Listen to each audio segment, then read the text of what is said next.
Hello friends, back to A square. I Anjali Ashok. ఈ video వచ్చేసి సంకటహర చతుర్థి రోజు మేము ఈవినింగ్ టెంపుల్కి వెళ్ళాము. మార్నింగ్ పూజ చేసుకొని ఫాస్టింగ్ ఉండి ఈవినింగ్ టెంపుల్కి వెళ్ళాము. ఈ టెంపుల్ వచ్చేసి భూదేవి నగర్లో 7 hills temple, Halwal Bhudevi Nagar temple అయితే చాలా బాగుంది. ఈ టెంపుల్ మా పక్కనక్క వాళ్ళు చెప్పారు చాలా బాగుంటుంది, విజిట్ చేయండి అని. చాలా బాగుంది టెంపుల్, చాలా పెద్దగా ఉంది. ఈ టెంపుల్ లోపల ఇంకా 7 టెంపుల్స్ ఉన్నాయి, అందుకేనేమో 7 హిల్స్ టెంపుల్ అంటారు. మీరు ఎవరైనా విజిట్ చేయాలనుకుంటే విజిట్ చేయండి. అండ్ ఇక్కడ ఎప్పుడు నిత్యాన్నదానం జరుగుతుందంట. సో మేము ఇది నిల్చున్న లైన్ కూడా అన్నదానం లైనే. ఇక్కడ మా బిట్టు మీ అందరికి హాయ్ చెప్తున్నాడు. ఇంకా విఘ్నేశ్వరుడికి మొక్కుకొని అయ్యగారితో బ్లెస్సింగ్స్ తీసుకొని అన్నదానం లైన్ లో అయితే నిల్చున్నాము. ఫుడ్ అయితే చాలా బాగుంది.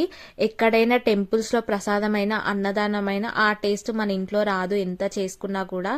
టెంపుల్ టేస్ట్ టెంపుల్దే. నాకైతే చాలా నచ్చింది. This is the video. Thank you for watching.